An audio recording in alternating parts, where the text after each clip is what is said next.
नमस्कार मंडळी, आपण पाहत आहात मराठवाडा लाईव्ह आवाज जनतेत. आता बातमी आहे लातूर जिल्ह्यातील अहमदपूर तालुक्यातील मोजे बेंबडेवाडी येथील ग्रामस्थ, सरपंच, उपसरपंच यांच्यामध्ये विहिरीतील पाण्याच्या प्रश्नावरून तिढा निर्माण झाला असून गेल्या 2 महिन्यापासून हा तिढा सुटत नसल्यामुळे ग्रामस्थांमध्ये आता चिंतेचे वातावरण निर्माण झाले आहे.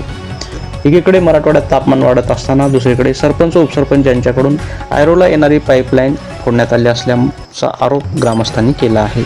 काल दिनांक 16 एप्रिल रोजी ग्रामस्थ विहिरीवर पाण्यासाठी गेले असता महिलांवरती वळून दगड टाकण्याचा प्रयत्न सरपंच, उपसरपंचांनी केला असून मध्ये करंट सोडून मारण्याची धमकी सुद्धा सरपंच, उपसरपंचांनी दिली आहे.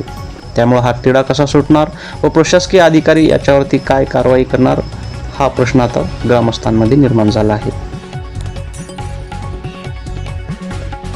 घ्या ना बोलून, तुम्ही मलाच बोलल्या बसा, त्याला बोलून घ्या. मी येतो तिथं. आताच फोन केलता लक्षात ठेवून. मला केलतं की, गुरुजी बोलून घ्या त्याला. त्याला बोलून घ्या, मी येतो. त्याला बोलवा इथं. ये म्हणा. चला मॅडम. मी काय निवडून दिला प्रतिनिधी, मी कुठे येतो तुमच्या बरोबर म्हणेल की येत. हाव तर हाय सगळं हाव मी काढणार आता. उद्या आरो काढा म्हणजे कुठे बसणार? सनिगेटेड आरो बघू नाही हो तुम्ही काय बोला? थांबा जरा.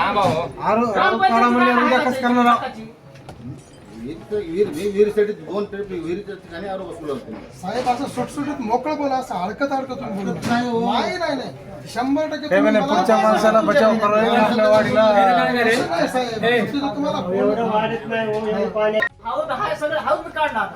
उद्या आरो काढा म्हणजे कुठे बसणार? सनिगेटेड आरो बघू नाही हो तुम्ही काय बोला? थांबा जरा. बाबासाहेब आंबेडकरांनी पाण्याचा सत्याग्रह केला, 100 वर्ष होऊन गेली. तुम्हाला आणखी गाव महिना झालं चालेल, तुम्ही तुमचे वापरा ना तुमचे अधिकार. कसं काय पुढचं कोणी बोलू शकत नाही हो?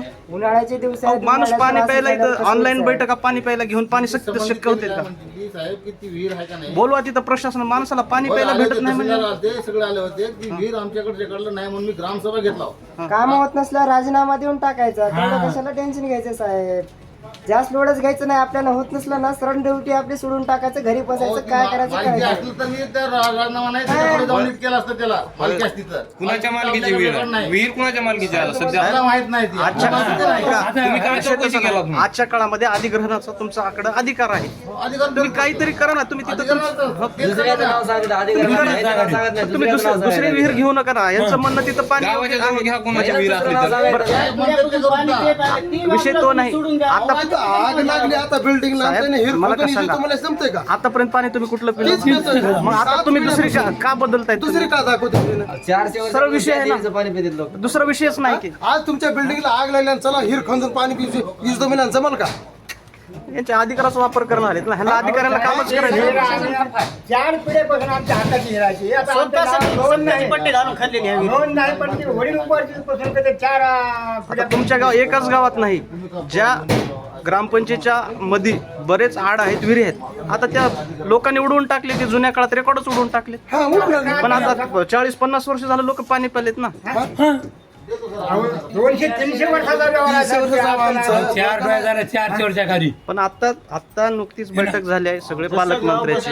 पण त्याच्यावर तुमचं म्हणणं काय आहे का? तुमचं मत सध्या पाणी प्यायला घरी नाही होत. होय, हो. आज आमचं म्हणणं काहीच नाही. 1 महिना झाला आम्ही भन भन भन भन प्रशासन का उचलत नाही? आम्हाला प्रशासन साथ देत नाही, देत नाही. सगळ्यांची भेट घेतली आहे. सगळ्यांची आम्ही कलेक्टर साहेब नोटीस दिलेली आहे. कलेक्टर साहेबांना जाऊ. कलेक्टर साहेबांना आणखी काहीच ऍक्शन घेतली नाही. तीच विहीर आम्हाला पाणी प्यायला जरा आम्ही मंदिराचे पैसे घालून सुद्धा आम्ही ती विहीर खणलेली आहे. 1 रुपया नाही सरकार तिथं कुणाचा दबाव आहे असं तुम्हाला वाटले का? प्रशासकीय अधिकारी मारले कारण मारलं बाहेर मारले का? धोंडे घातले. रिपोर्ट पण आहे ना आपल्याकडे, ते मेडिकल रिपोर्ट. एका घागरीच्या पाण्याला मारलं. घागरीनं पाणी मोटर लावायला आम्ही काय मोटरनं उपसून आणलं पाणी काय ना. फक्त सकाळी 2 घागरी, आता घराघाणीच एकाच घागरी. विसर्जन केला आम्ही आमच्यावर चढला. 3 दिवस. काय नाव काय सरपंचाचं?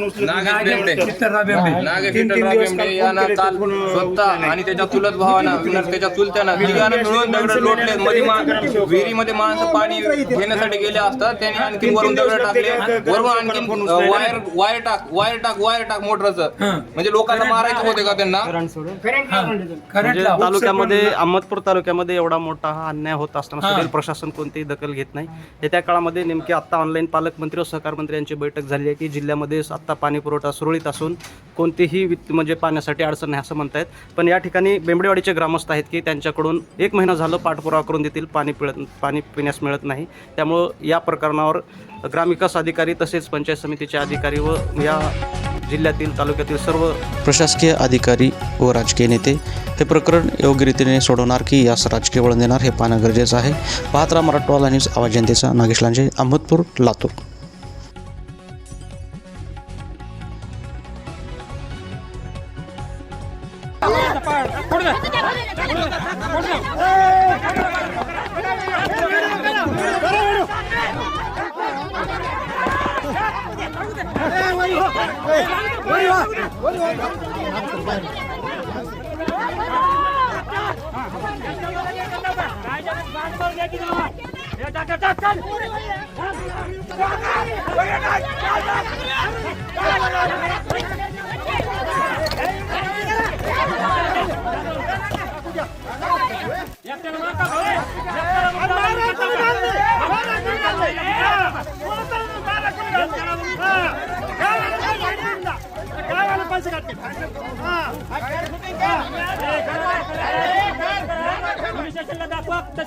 दादागिरी करायची नाही कोणी.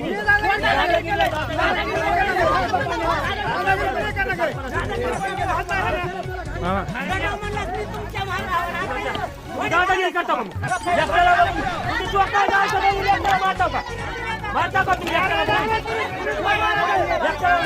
दोन्ही कोण घालतात बे?